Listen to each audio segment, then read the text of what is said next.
Vamos que vamos, meus amores! Terceiro dia, terceira aula. Oh, meu coração está aqui na mão. Né? Na verdade, nossa última aula dessa nossa Semana Maria da Penha. A gente chamou de Semana Maria da Penha, gente, não era porque seria a semana toda.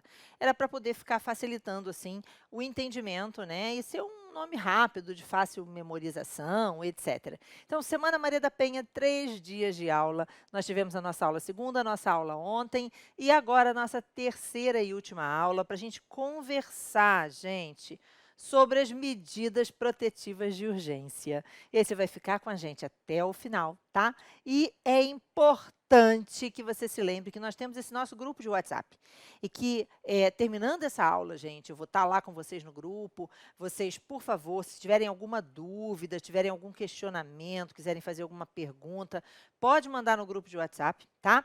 E eu vou estar interagindo com vocês assim que terminar essa aula. Certo, gente? Então, vamos conversar sobre a nossa figura das medidas protetivas de urgência. Então, hoje, gente, o nosso tema são efetivamente as medidas protetivas de urgência e as medidas que podem ser adotadas para mitigar os problemas, né, as consequências dessas medidas protetivas quando elas acabam de alguma forma, caracterizando ofensa a direitos que o suposto agressor também possui. Então, a nossa preocupação agora é que medidas protetivas poderiam ser buscadas em favor da vítima e como é que o suposto agressor pode, na verdade, através do seu advogado, evidentemente, tentar reduzir, mitigar os problemas relacionados a essas medidas protetivas. Então, a gente vai conversar um pouquinho primeiro sobre esse problema das medidas protetivas e, novamente, gente, quando a gente pensa na Lei Maria da Penha, eu tenho que me perguntar, quem é o meu cliente, né? Meu cliente é a vítima?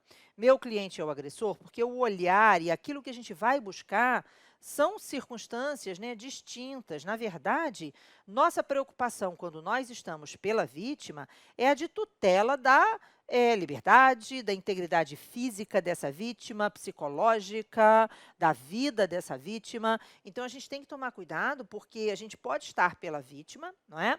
E, nesse caso, eu quero pleitear essas medidas protetivas, quero que essas medidas protetivas sejam eficazes, evidentemente, não é? Mas também eu não posso orientar a minha cliente, se ela for a vítima, no sentido de violação de direitos do companheiro, ex-companheiro, companheira, ex-companheira, né? Então, na verdade, tudo tem que ser dentro dos limites legais, tá, gente? Então, é extremamente importante.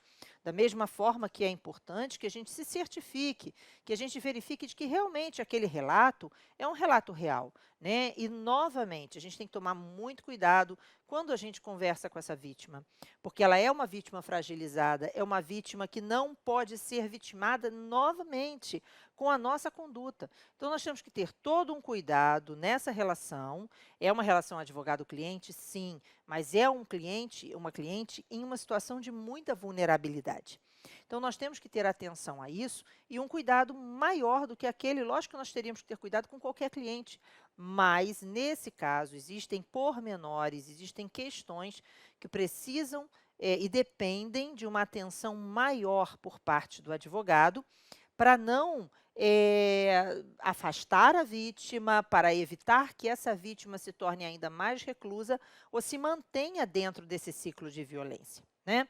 Então, a gente tem que ter muito cuidado com isso. E, novamente, essa discussão sobre o empoderamento da vítima, né? Nós falamos sobre isso na aula anterior, isso é extremamente importante. Nós precisamos mostrar a ela que ela tem, sim, poder de decisão, que ela tem, sim, poder sobre a sua vida, que ela é senhora de si, certo? E que não é apenas um joguete na mão de alguém que tecnicamente trabalha com a figura do abuso, principalmente psicológico, porque existe o abuso físico, existe a chance de um feminicídio, existe a possibilidade de uma lesão corporal? Existe, mas essa violência psicológica sofrida pela vítima, que é um passo dentro dessa situação de violência doméstica, é algo que torna a vítima ainda mais fragilizada. Ela vem sofrendo dentro de uma situação da qual ela não consegue se esquivar, né, não consegue sair, e você é um papel importante para essa tomada de decisão da vítima, ok? Então, muita atenção novamente com aquilo tudo que nós conversamos nas aulas anteriores, certo? E aí, o que a gente fez aqui, gente? Eu coloquei alguns dispositivos legais, né? Na verdade, nós sabemos que a Lei Maria da Penha, ela vai tratar do atendimento pela autoridade policial lá por volta do artigo 10, depois no artigo 11 e artigo 12, ela começa a falar sobre as providências a serem adotadas em sede policial. Nós já falamos um pouco sobre isso na aula anterior, mas na aula anterior nós falamos, gente, genericamente, sem especificar os dispositivos. Então, não vou ficar lendo lei, porque não é essa a função, você já sabe ler sozinho, né? A gente vai, na verdade, conversar aqui um pouco, né, sobre alguns dispositivos que são relevantes dentro desse contexto. Então, eu só coloquei aqui os dispositivos que fazem menção àquilo que nós conversamos ontem, sobre o atendimento policial, certo? Lógico que os artigos não falam do FRIDA, né? Mas, de qualquer forma, você já sabe que o FRIDA existe, vamos procurar ver o que é e tudo mais, né? Tentar entender como é que é esse formulário, seja na qualidade de advogado da vítima, seja na qualidade de advogado do agressor.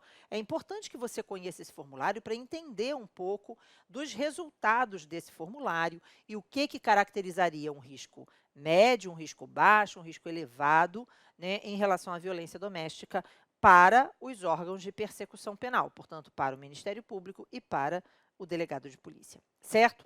E aí, veja só, quando a gente pensa, né, nesse atendimento na delegacia, o que nós temos aqui de importante, tudo isso aqui a gente já falou, eu não vou ficar lendo, já falei que não vou ler, né, mas tem alguns aspectos, que são esses que eu marquei com marca-texto, que são relevantes.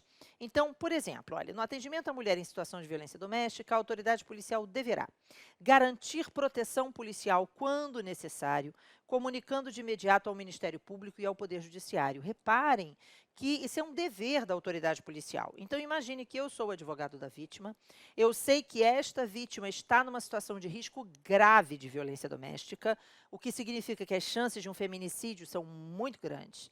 Então, numa situação como essa, é lógico que buscar a proteção policial é fundamental. E esse é seu papel também, né? Lembrar ao delegado de polícia que ele tem esse dever legalmente estabelecido, tá? Se necessário, acompanhar a ofendida para assegurar a retirada de seus pertences do local da ocorrência ou do domicílio familiar. Reparem que nós mencionamos isso já várias vezes, de que essa vítima que teve que se afastar do lar de forma absolutamente urgente, né, e não previamente organizada, né, então ela não planejou, sem planejamento prévio. Ela teve que se afastar do lar, mas ela precisa retornar para pegar os seus pertences. E é obrigação da polícia acompanhá-la para a retirada desses pertences do lar. E aí vai surgir uma dúvida, e é uma dúvida extremamente importante, que nós, advogados, muitas vezes temos, né? Será que eu não poderia acompanhar a vítima até a sua residência para retirar as suas coisas? Gente, ir junto com a polícia é uma coisa, e você e a vítima é outra coisa, completamente diferente. Isso não é aconselhável, né? Não é aconselhável que você vá. Por mais que você entenda que você é senhor de si, que você, na verdade, vai se garantir, de que vai garantir a vítima, vai protegê-la, etc., você não integra os órgãos policiais. E você não sabe qual é a situação de resposta por parte do agressor neste caso. Então, se existe dentro da lei a obrigação da polícia de promover essa retirada dos objetos do lar juntamente com a vítima, é a polícia que tem que ir, embora você possa acompanhá-los, né? Mas é a polícia que tem que ir à frente, não é? Então, atenção nesse aspecto. Imagine que o indivíduo crie uma resistência, nessa retirada de pertences, né? Então, a polícia vai poder utilizar dos meios necessários para vencer essa resistência. Imagine que esse indivíduo receba essa vítima já disposto a uma agressão física ou até mesmo a um feminicídio. Então, você não estará preparado adequadamente para essa situação. Então, é a polícia que tem que acompanhar e não o advogado. Por favor, lembre-se disso, ok? Agora, você, na delegacia, tem que demonstrar a necessidade de que isso ocorra, né? Então, é seu papel intermediar, garantir o cumprimento da lei neste caso. Então, a lei diz que o delegado deve determinar o acompanhamento policial para a retirada dos pertences. Deve é deve, deve não é pode, deve não é talvez, né? Deve é tem que ir, entenderam? Então, você tem que administrar isso. Sempre, eu costumo sempre dizer nas minhas aulas, principalmente nos cursos de prática, etc., que você não tem que ter embate em sede policial. Pelo amor de Deus, você tem que sempre utilizar do máximo de urbanidade no tratamento nas delegacias, porque você quer ter um atendimento de tão excelência quanto aquele que você oferece para o seu cliente, não é verdade? De nada adianta você chegar com empáfia, com, enfim, se mostrando superior ou querendo que esse cumprimento da lei seja feito da forma, enfim, chegando já dando ordens e com prepotência, né? Então, olha só, nada melhor do que um sorriso para resolver todos os problemas da nossa vida, certo? Olha, eu nunca tive um problema em sede policial, nunca, nem no meu iniciozinho de carreira, mas eu sempre fui educada, sempre fui simpática, sempre entendi o outro lado, certo? E sempre busquei conversar, porque é conversando que as coisas se resolvem, certo? Então, nada de empáfia, nada de confusão. Já tive alunos que tiveram problemas em determinadas delegacias e tal, e a minha orientação sempre foi a mesma. Veja, não chegue com prepotência, né? O máximo que você vai fazer, se houver algum tipo de violação dos seus direitos, é chamar a comissão de prerrogativas da OAB, ok? E você tem que ter sempre este telefone das pessoas responsáveis na comissão de prerrogativas da OAB juntinho ali com você, porque você pode precisar dele não apenas na delegacia, mas também em juízo, ok? Então, voltando, né? Então, é acompanhamento do ofendido para assegurar a retirada dos seus pertences do lar. Então, esse é um detalhe importante, você tem que saber exatamente onde aquilo se encontra, está no artigo 11 da Lei Maria da Penha, certo? Bom, aqui agora, antes da gente falar um pouquinho sobre a questão das medidas protetivas, eu preciso deixar claro que o artigo 12, no inciso 1º, ele diz, olha, em todos os casos de violência doméstica familiar contra a mulher, feito o registro de ocorrência, a autoridade policial deverá anotar de imediato, adotar os seguintes procedimentos: ouvir a ofendida, lavrar o boletim de ocorrência e tomar a termo a representação. Gente, vamos nos lembrar que isto aqui já foi objeto da ação direta de inconstitucionalidade 4424. E o Supremo Tribunal Federal não declarou a inconstitucionalidade deste dispositivo. Então, vamos dar um tempinho, pausa na conversa sobre as medidas protetivas de urgência, porque eu preciso que você se lembre que a natureza da ação penal não muda nos crimes praticados contra a mulher no âmbito doméstico e familiar.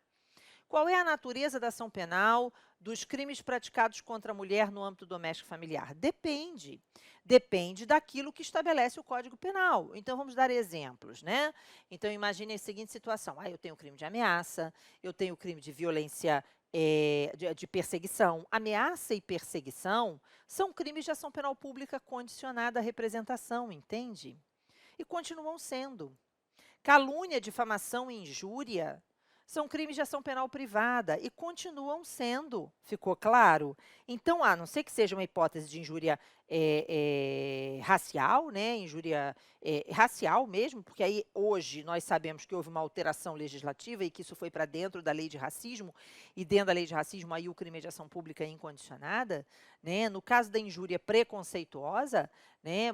Por exemplo, uma injúria por preconceito de religião, na verdade, uma hipótese de crime de ação penal pública pública condicionada. Então, a gente tem que lembrar que existem crimes de ação penal privada, existem crimes de ação penal pública condicionada à representação e existem crimes de ação penal pública incondicionada.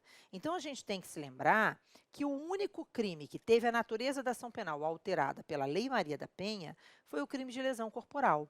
Então, reparem, como exemplos aqui, né?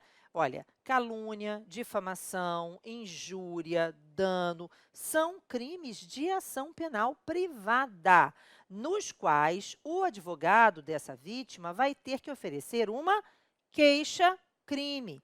Nós não vamos ter, e não está programado para a gente trabalhar isso nesse nosso curso, né, que é um curso rápido, mas no nosso curso completo de violência doméstica e familiar contra a mulher, de atuação do advogado de advocacia nos juizados de violência doméstica e familiar contra a mulher, eu abordo muito bem isso e explico como é que elabora essa queixa-crime, o que você tem que tomar cuidado, etc. e tal. Então, aqui, a ideia é lembrar a você, olha só, gente, existem crimes de ação penal privada quando nós pensamos em crimes praticados contra a mulher no âmbito doméstico familiar. Então, da mesma forma, existem uma série de crimes de ação pública condicionada. Ameaça, perseguição, perigo de contágio venéreo, violação, sonegação, destruição de correspondência, violação de comunicação telefônica, divulgação de segredo, a invasão de dispositivo informático. Gente, invasão de dispositivo informático, imagine aquele indivíduo que entra no celular da vítima, né? Às vezes, olha para cá, pega as fotos da vítima e divulga. Lembre-se que ele tirar as fotos e divulgar essas fotos, ele tirar fotos com as quais ela não consentiu, pegar o dispositivo celular dela e pegar fotos dela, muitas vezes fotos sem roupa, etc. e tal, tudo isso caracteriza violência doméstica, tá? Então, quando praticado pelo agressor, pelo companheiro, ex-companheiro, qualquer pessoa com quem a vítima mantenha relação doméstica ou familiar, né? Então, a gente tem aquela relação íntima de afeto. Então, o que você tem ali é, de fato, né, uma situação de crime de violência doméstica. E, nesse caso, a invasão de dispositivo informático é crime de ação penal pública, pública condicionada à representação, tá? E existem os crimes de ação penal pública incondicionada, né? Então, vamos voltar aqui, ó. Então, aqui alguns exemplos, né, de ação pública condicionada e exemplos de ação penal pública incondicionada. Não esgotei todos os crimes, porque ficaria uma quantidade absurdamente grande. Mas nós temos o feminicídio, lesão corporal seguida de morte, lesão corporal grave, né, lesão corporal culposa, lesão corporal em violência doméstica. Ana, por que você especificou assim, se você está falando dentro da figura da violência doméstica? Calma. Estou mencionando crimes que poderiam ter sido praticados, né, contra a mulher no âmbito doméstico familiar. Já vamos trabalhar da lesão corporal. Violência psicológica, cuidado. Ameaça e perseguição são crimes de ação pública condicionada à representação. Mas a violência psicológica é um crime de ação pública incondicionada, tá? Crimes contra a dignidade sexual, em geral, todos eles de ação pública incondicionada, se praticados, né, a partir do ano de 2018, quando surgiu a Lei 13.718, que alterou a natureza da ação penal. Tá? Antes disso, seria pública condicionada, a não ser que a vítima estivesse em uma situação de vulnerabilidade ou fosse menor de 18 anos. Né? Mas aí, lesão corporal, essa sim teve a natureza da ação penal alterada. Então, vamos trabalhar a figura da lesão corporal, e eu mencionei aí grave, gravíssima, etc. Então, a primeira coisa que a gente precisa entender, esquece a violência doméstica. Vamos pensar no crime de lesão corporal.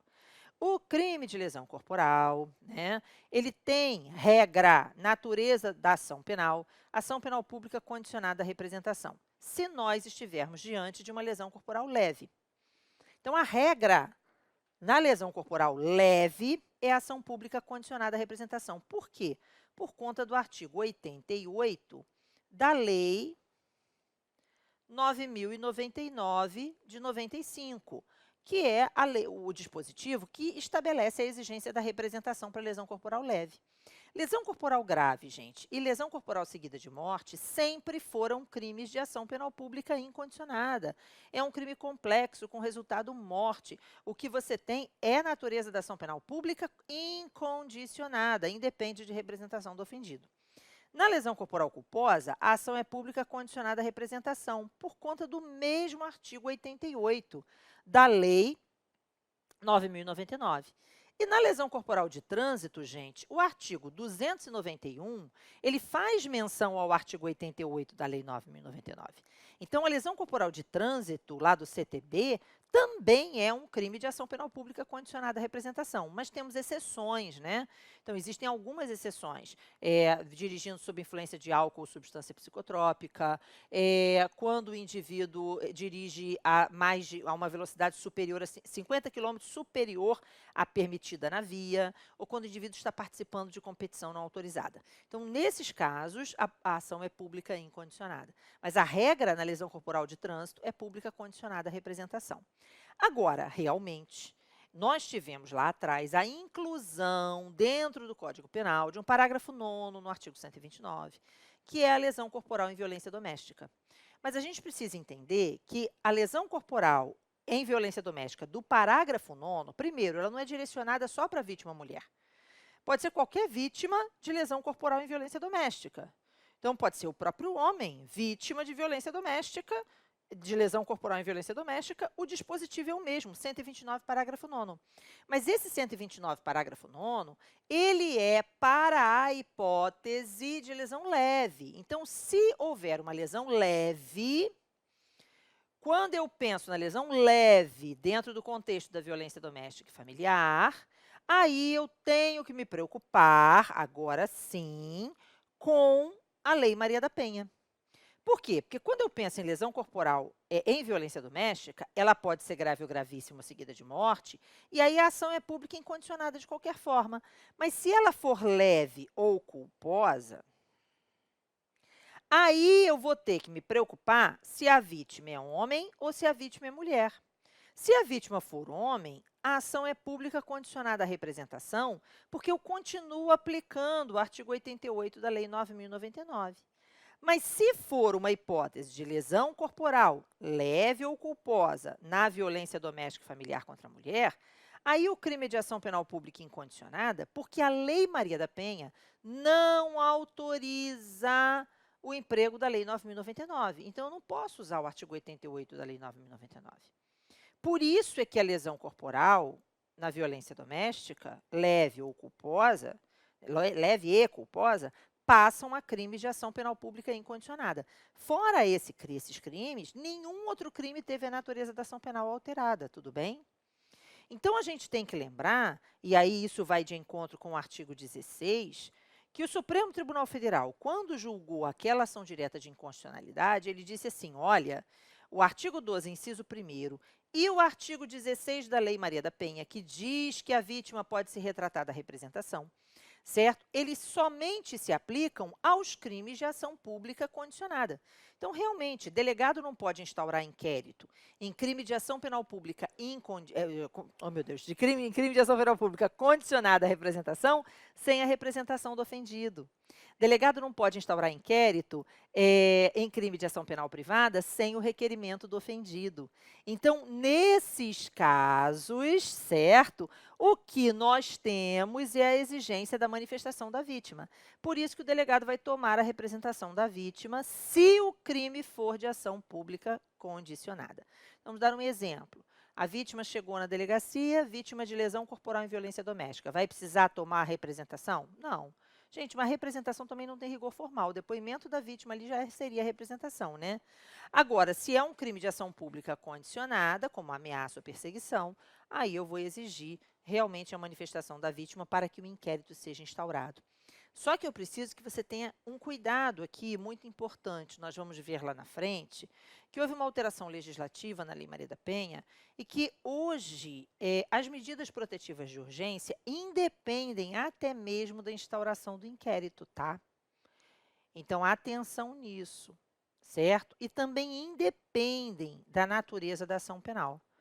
Então, hoje o entendimento, isso era algo que antes eu, por exemplo, tinha uma grande preocupação e sustentava, né, que a medida protetiva de urgência, ela estaria condicionada nos crimes de ação penal privada, como, por exemplo, injúria, à propositura da ação penal, mas não está. tá? Dentro do prazo de 6 meses. Então, hoje o entendimento é de que não, de que a medida protetiva de urgência, ela é independente do inquérito, da ação penal, da natureza, da existência de uma denúncia ou queixa e da natureza da ação penal do caso, no caso concreto, ok? Então, atenção nisso, certo? Mas aí, voltando, então, essa representação, ela vai ser exigida se o crime for de ação pública condicionada. Mas, de novo, não tem necessidade de formalizar um termo de representação, porque o depoimento da vítima, no qual ela demonstra que quer aquela investigação, aquele processo, já é a representação, porque representação não tem rigor formal. E aí, veja, ouvida a vítima, né, tomada a representação quando necessária, o delegado tem 48 horas para remeter isso ao juízo do Juizado de Violência Doméstica e Familiar contra a Mulher, buscando aí as medidas protetivas de urgência. E ele vai ter que ter atenção ao fato do indivíduo possuir ou não arma, tá? De fogo, e vai ter que comunicar isso ao juízo, certo? Então, são questões importantes que eu marquei, porque fazem a diferença dentro desse nosso contexto, certo? E aí, veja só, né? O delegado de polícia, quando vai remeter os autos ao juizado de violência doméstica, ele vai anexar ao documento, né, o boletim de ocorrência, lógico, e cópia de todos os documentos disponíveis em posse da ofendida. Por quê? Lembra daquela situação que eu coloquei, que ela pode ter direito ao aluguel, ao auxílio, né, assistencial. Então, você pode ter situações aqui em que os documentos dela possam fazer a diferença para que se busque aí algum tipo de respaldo, né, até econômico, financeiro, etc., para essa vítima, tá? E, finalmente, serão admitidos como meio de provas os laudos ou prontuários médicos, tal qual acontece na Lei 9.099, em que eu não preciso do exame de corpo de delito, aqui também eu flexibilizo a perícia oficial. Então, a vítima, na maioria das vezes, ela é encaminhada ao IML, mas ela não precisa ser encaminhada ao IML se ela já foi atendida no hospital e nós temos os prontuários médicos, ok? Então, o laudo, o boletim de atendimento médico hospitalar é suficiente neste caso. Ok, gente? Entendido? Bom, e aí, finalmente, né, novamente, ó, a autoridade policial poderá requisitar os serviços públicos necessários à defesa da mulher e dos seus familiares dependentes, né? E, finalmente, agora vai surgir aqui uma discussão muito importante que a gente precisa parar 2 minutinhos para entender, que é o seguinte. Gente, em tese, né, quem poderia determinar o afastamento do agressor do lar seria o juiz. No entanto, nós tivemos recentemente uma inclusão de um artigo 12C na Lei Maria da Penha, que autoriza, na ausência de um juiz disponível, que o delegado de polícia vá, e até mesmo o policial, certo? Vá até o local para garantir a retirada, o afastamento, ou seja, que determine o afastamento do agressor do lar. Né? Não precisa nem ir, mas que, na verdade, determine o afastamento desse indivíduo do lar para garantir a integridade física da vítima. Muito se discutiu, quando do surgimento dessa reforma legislativa, sobre se isso não violaria a reserva jurisdicional. Na verdade, o que você tem é uma violação de direitos, evidentemente, mas todos os direitos individuais fundamentais, eles são ponderáveis. E o Supremo Tribunal Federal julgou essa situação nas ações diretas de inconstitucionalidade 5167 e 6138.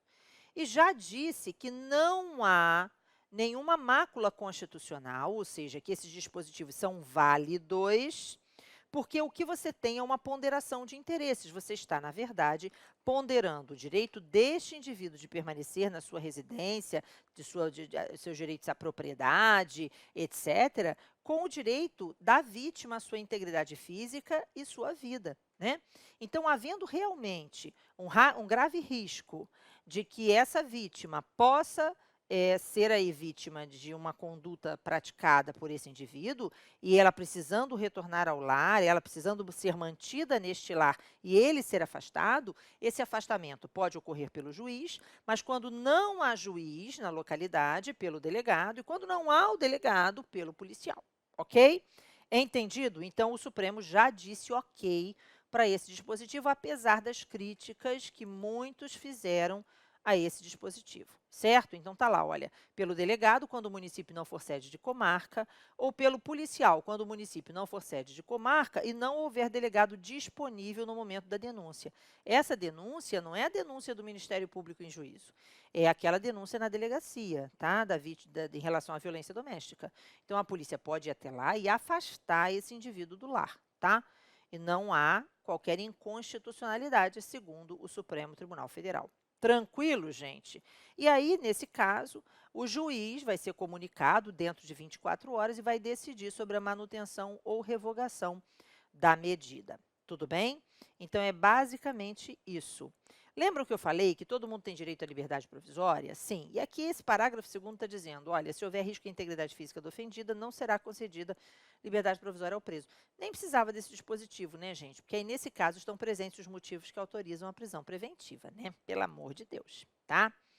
E aí, finalmente, né, quando a gente pensa nas medidas protetivas, nós temos que nos lembrar que vai ser encaminhado o expediente com o pedido da ofendida ao juiz, a ofendida pode requerer essas medidas protetivas e esse é o seu papel como advogado dela, ou o próprio delegado pode entender pela necessidade dessas medidas e encaminhar, né, a sua representação ao juízo.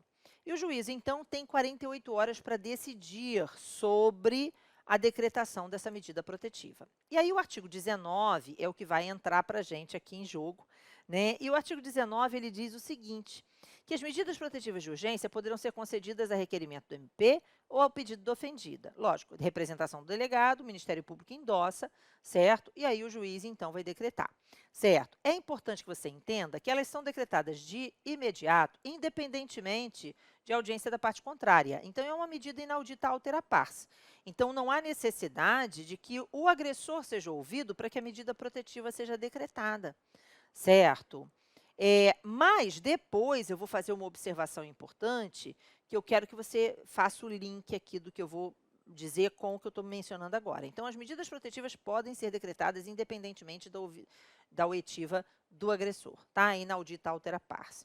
E elas são, gente, cumulativas, ok? Então, elas podem ser aplicadas de forma isolada ou de forma acumulativa. Então, o juiz pode optar por uma medida protetiva ou por mais de uma.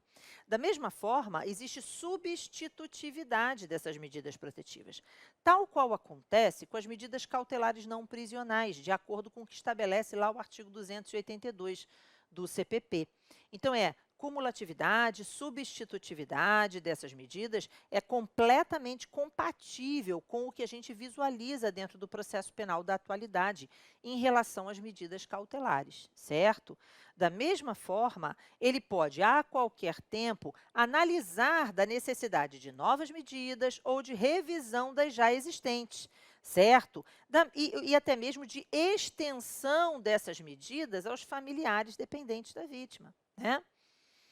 E outra coisa importante é que essas medidas protetivas são concedidas em cognição sumária, certo? A partir apenas do depoimento da ofendida, né? Independentemente, e aí que vem a nossa questão, do tipo penal. Não precisa ter sido lesão corporal para que a medida protetiva seja decretada. Pode ser uma injúria, ainda que tenha sido pela internet, ainda que tenha sido pelo e-mail, entendeu? Então, eu posso ter, e aí, lógico que deve haver uma razoabilidade, uma proporcionalidade da medida protetiva em relação ao injusto praticado. Então, imagine que o indivíduo apenas mandou um e-mail para ela xingando, ok? Exemplo, certo? Então, foi uma hipótese de um ato de violência doméstica através de um e-mail. Nesse caso, é lógico que não é razoável que a medida protetiva seja a de afastamento do lar, ou de afastamento do lar não, porque ele não mora com ela, se ele mandou um e-mail, né? Mas, enfim, de que ele não possa, por exemplo, se aproximar dos seus filhos, né? Olha só, nesse caso, e às vezes esse e-mail até surge em razão de um conflito em relação ao menor, né? Às vezes um conflito de guarda, às vezes um conflito que seja em razão de uma divergência de opinião na educação do menor e tal. Isso é comum. Então, aí o ex-companheiro, ele manda um e-mail xingando a vítima. Muito bem, a vítima vai, obviamente, pleitear aí uma medida protetiva, mas que tem que guardar proporcionalidade.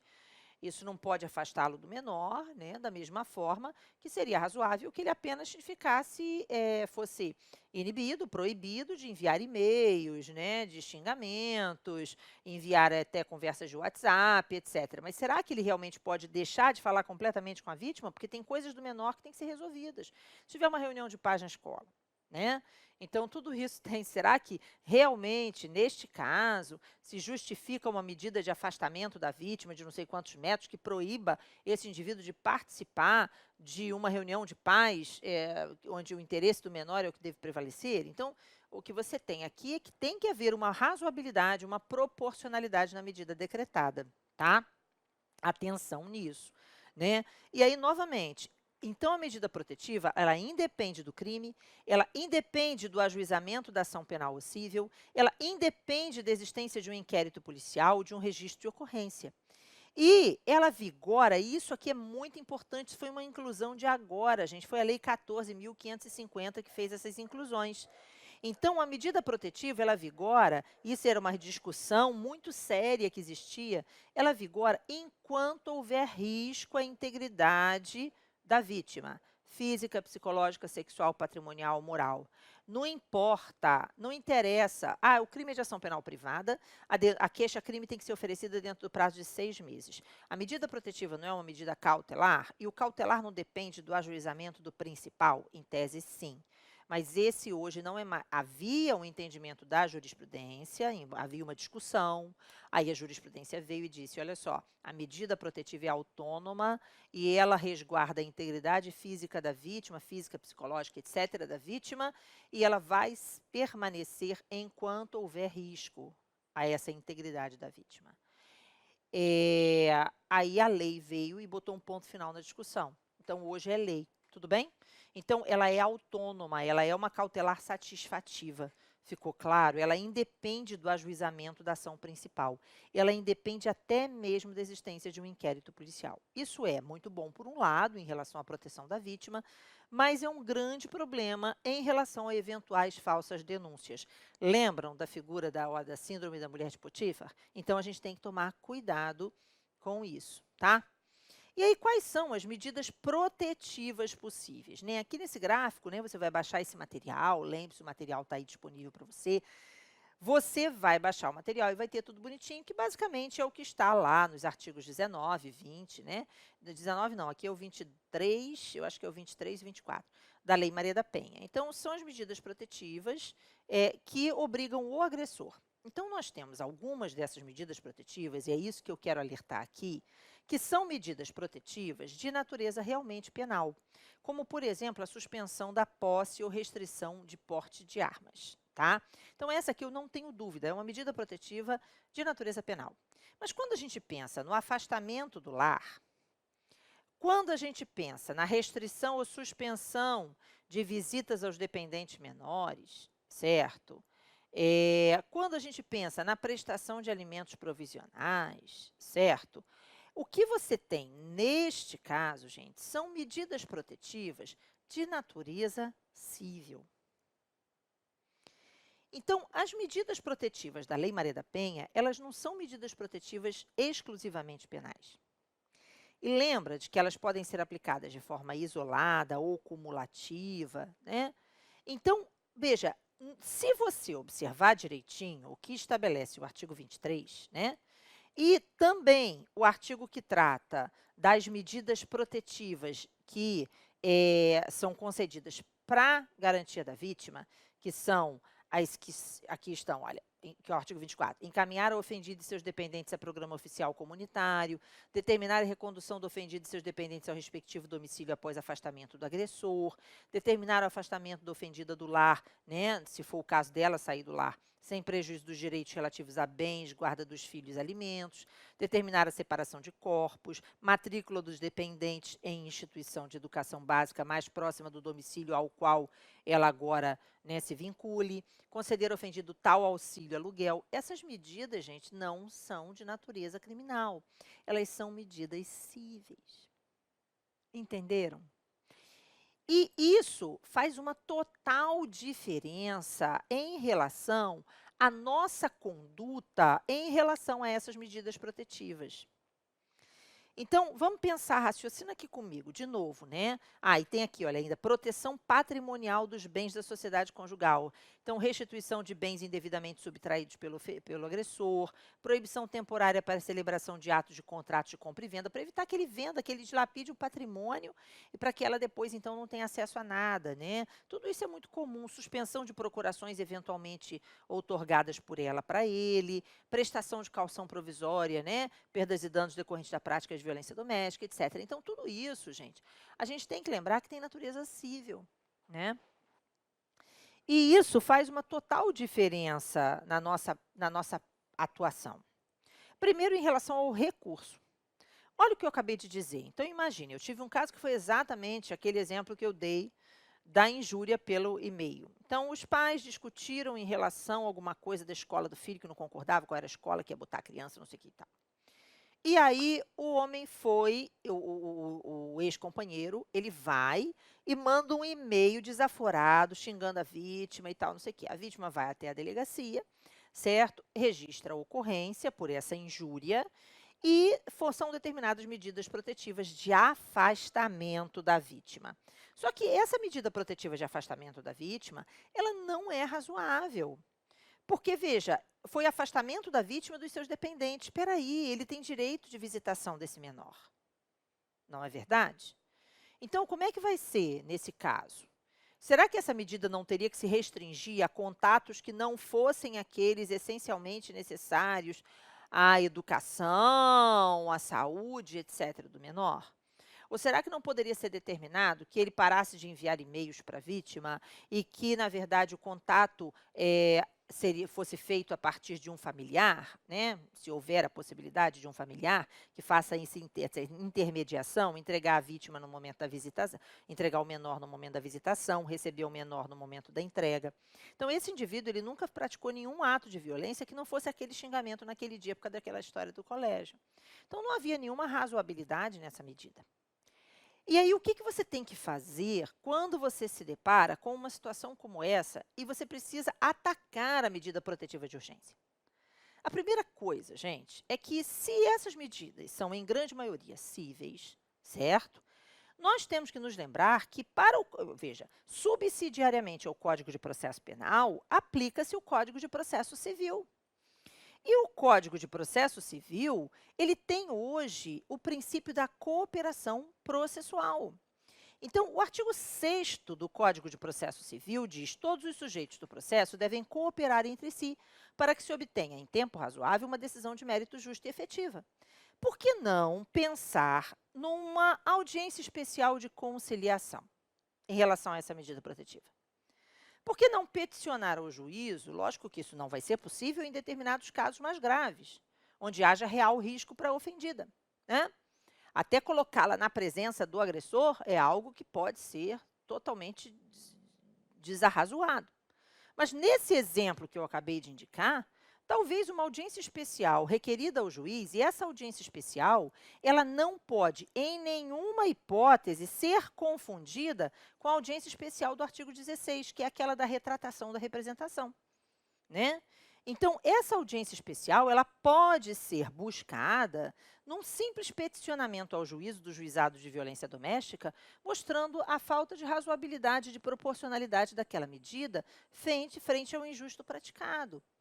Então, que o agressor ele tem a intenção de pedir desculpa pela prática daquele ato, que ele não reiterou, que não houve nenhuma outra medida que pudesse ser considerada de violência doméstica e que, para o bem do menor, talvez fosse interessante que fosse ajustada uma medida protetiva que não acarretasse, não prejudicasse o relacionamento do menor com os genitores, né? Então, essa audiência especial, ela é perfeitamente, ela é possível. Novamente, não em todos os casos, né? Mas a gente tem que ter esse senso, esse feeling, e lançar a mão do Código de Processo Civil, se necessário, para situações como essa. Não apenas o artigo 6º, olha só o artigo 7º do CPC. É assegurada às partes paridade de tratamento em relação ao exercício dos direitos e faculdades processuais, defesa, ônus, deveres, etc. e tal. Então, isso é, efetivamente, você tentar ajustar uma situação, porque seria, neste caso, uma situação perfeitamente compatível com a ideia de justiça restaurativa, que não seria levada ao judiciário no primeiro momento, mas aqui, nesse exemplo, se não parte da ofendida, se não parte do juiz, que parta do advogado do suposto agressor. Ficou claro? Então, manda ver, pede essa audiência de conciliação, lá com base no artigo 6º, agora, tenha bom senso, você tem que saber quando ela é cabível e quando ela não é, tá bom? E, finalmente, gente, em relação à audiência especial do artigo 16 da Lei Maria da Penha, essa sim diz respeito ao crime de ação pública condicionada à representação. Então, nós sabemos que a regra geral em relação à retratação da representação no Código de Processo Penal é o artigo 25, em que a vítima pode se retratar a qualquer momento até o oferecimento da denúncia. Bastaria ir à delegacia, dizer que quer retirar a representação, teria se retratado da representação. No caso da Lei Maria da Penha, por conta da possível coação sofrida pela vítima por parte do agressor, a lei, como cautela, diz que a retratação da representação somente será possível na presença do juiz. Mas o juiz vai marcar uma audiência para essa retratação, mas a gente tem que lembrar que essa audiência, lá do artigo 16, ela não é marcada de ofício. Então, se realmente o crime é de ação pública condicionada e você é o advogado da vítima que quer retirar essa representação, ela realmente já se entendeu com o agressor e ela quer se retratar da representação, é preciso peticionar no juízo de violência doméstica familiar contra a mulher, pedindo a designação dessa audiência.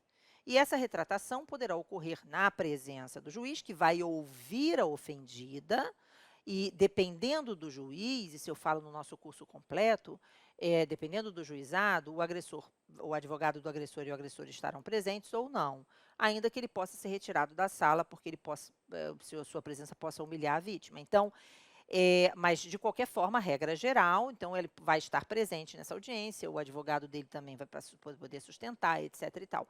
Mas o juiz, nessa audiência, vai ouvir a vítima. Então, tem juízes de juizados de violência doméstica que não permitem a participação do agressor e do advogado dele, tá? Vai depender muito. Tem juiz que é sim, tem juiz que não, certo? Mas tem juízes que permitem sim, então você tem que ter atenção se você é o advogado do suposto agressor, se vai ocorrer ou não essa audiência de retratação. Então, a audiência de retratação, ela tem que ser requerida pela vítima, pela própria vítima diretamente ou por seu advogado. Então, vai peticionar em juízo pedindo a audiência especial de retratação do artigo 16. Não confunda essa audiência com a sugestão que eu dei, que não está prevista em lei, de se utilizar o princípio da cooperação processual do artigo 6º do CPC, ok? E, finalmente, gente, se eu tiver que atacar, que foi o que eu fiz no nosso exemplo lá da injúria, tá? Não tinha ainda o CPC naquela época, não tinha isso. A gente, na verdade, não lançava a mão dessa estratégia, hoje muito melhor, muito mais interessante. Mas se realmente o juiz negar essa audiência, se o juiz se negar a alterar a medida protetiva, ou até mesmo, dependendo da decisão, já conhecendo a atuação desse juízo, já conhece esse juízo do juizado, esse juiz realmente não costuma voltar atrás, etc., então é interessante que você recorra contra a medida protetiva de urgência. Só que você tem que lembrar que esse recurso tem prazo, né, gente? Mas qual é o recurso? É recurso em sentido estrito? Não, gente. O recurso é o agravo de instrumento do Código de Processo Civil, do artigo 1015, inciso 1, tá? Contra a tutela de urgência. Por quê? Como eu mencionei, a natureza dessas medidas protetivas é, em grande maioria, cível. E, exatamente por isso, prevalece o entendimento de que o recurso não é o recurso em sentido estrito. O recurso é o agravo de instrumento, dentro do prazo de 15 dias, lá na forma do artigo 1003, parágrafo 5º, certo? Embora a competência desse agravo de instrumento seja para as câmaras criminais do tribunal. Então, eu vou, na verdade, fazer a distribuição para o órgão responsável pela distribuição no tribunal dos processos criminais. Mas é um agravo de instrumento com procedimento do CPC, certo? Todo ele, prazo do agravo de instrumento, etc. E você também tem que tomar cuidado, porque dentro desse agravo de instrumento, talvez haja necessidade de você, por exemplo, você pediu lá liminarmente a análise, e aí isso foi negado, e você, então, pode precisar de um agravo regimental.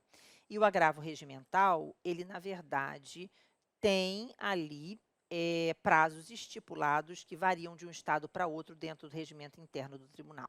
Então, a gente tem que tomar um certo cuidado, geralmente 5 dias, mas isso vai mudar de acordo com o regimento de cada tribunal. Então, a gente tem que ter muita atenção nesses detalhes, né? E aqui é um agravo de instrumento cível, sim, porque a maioria das medidas protetivas tem natureza cível. Ficou claro, gente? Eu vou botar um modelinho ali de agravo de instrumento para você. Fique tranquilo, você vai ter bastante coisa no material, certo? E eu preciso que você que ficou aqui comigo se lembre que, olha só, gente, a gente deu essa palhinha para você, são 3 dias aí, foram 3 dias com muita informação sobre a atuação do Juizado de Violência Doméstica e Familiar contra a Mulher, mas tem muito mais coisa, né, gente? Olha só, tá? Quais são as teses, enfim, quais são os crimes, o que eu tenho que pensar em termos dessa questão do machismo estrutural, o que eu tenho que saber, né? Então, tem muita coisa sobre a atuação nos juizados de violência doméstica e familiar contra a mulher que, lógico, precisa de um curso mais amplo, né, mais extenso. Exatamente por isso, pensando nisso, eu conversei com o pessoal aqui do Nação e a gente vai criar uma condição muito, muito especial para todos vocês que estão matriculados nessa nossa Semana Maria da Penha. Isso vai ser colocado no grupo do WhatsApp, tá? Então, você fica muito atento, porque vai ter um prazo bem limitado e vai ser uma condição muito especial mesmo. De toda forma, eu estarei agora no final dessa aula esperando lá as suas dúvidas. Então, essa semana a gente vai conversar nesse grupo de WhatsApp, vamos discutir aí esses temas. Podem fazer perguntas, eu estou à disposição. Ok, meus queridos? Um beijo enorme em todos vocês. Eu espero que tenham gostado. Não se esqueçam de baixar o material das 3 aulas, tá bom? Um beijo enorme. Tchau.